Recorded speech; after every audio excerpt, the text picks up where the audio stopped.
pinagtulungan namin yung mag-asawa. Saka talagang pinag-ano namin ng, talagang pinaganda namin to. Pagdating sa preparation, bali 2 months ko rin pinag-aritaan yan kasi through online lahat eh. Kasi ang asawa ko, talagang ano siya, gusto niya talaga okay ka agad yung ano namin. Kahit malayo pa lang, pinaghahandaan na namin yun. Kaya masasabi ko din na talagang ready naman nung during the time na naghahanap ako ng mga katransaction like catering. Sobrang saya dahil natupad namin yung ano, yung nabuo ba namin yung event na to. Kasi dapat ano lang, medyo ano lang, hindi ginto kalaking event. Everybody loves the sun. It don't matter where you're going. It don't matter where you're from.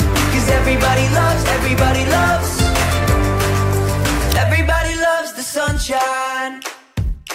Sa totoo lang po, emotional po ako.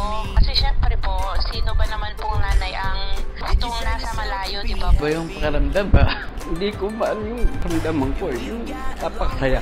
Sobrang happy naman siya every time na may ganito. Kaya masaya na rin po ako. Pero at the same time, deep inside my heart, malungkot po ako. Kasi gusto ko pong mayakap in person yung anak ko. Everybody loves the sunshine. Yung anak ko na yan, siya talaga yung nagbago sa akin, sa buhay namin. Naku po, napakapait, sunurin, napakagalang, napaka-sweet, napakalambing, sobrang lambing. Tapos mapagmahal. At saka pinakagusto ko sa kanya yung hindi siya nakakalimot mag-pray. Every morning, every night, nagpapasalamat siya kay Lord. Pakalamimus na nga yung ano niya, yung mama niya, gusto niya umuwi na. Napakapit na bata, wala akong masasabi. Sobrang bait. Sunshine. Everybody loves the sunshine. Everybody loves the sun.